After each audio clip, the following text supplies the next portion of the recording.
Okay, so this is the home page. You can see today's check-in, today's check-out.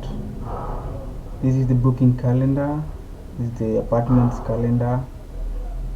So every booking you make comes here to the apartments calendar. It shows you in a very easy to view way. So let's try putting a new booking. Let's go with Charlie. Yes. Dates, this is check-in, check out 11th. How much is he paying? 11,500.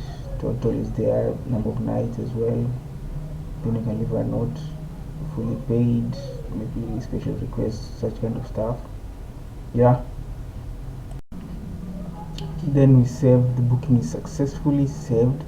You can see it on the apartment calendar as well as on the booking calendar. You can edit the dates if you want. If you made a mistake, put 14 to 16.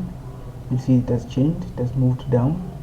Then on the apartment calendar as well, you can see it has changed, so it's easy to edit.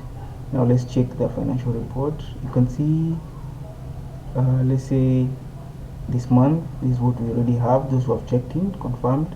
Last 30 days we have 681,600. You can see 11 bookings, 5 apartments. Let's continue. You can add a new apartment on the apartment side.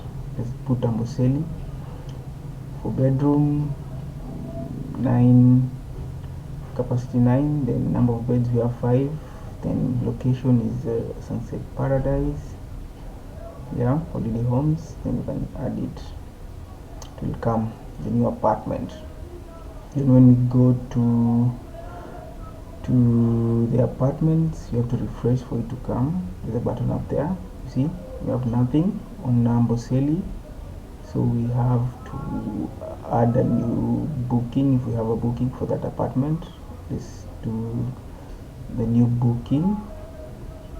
Select Amboseli, check-in date 2nd today, then check out, see number of days, price. It automatically adds for you. You can see everything is there. You can see we have him there. When you go back to reports, you see it has added since checked in today, so it's counted as a check-in. This month you see it's still there. We have 296.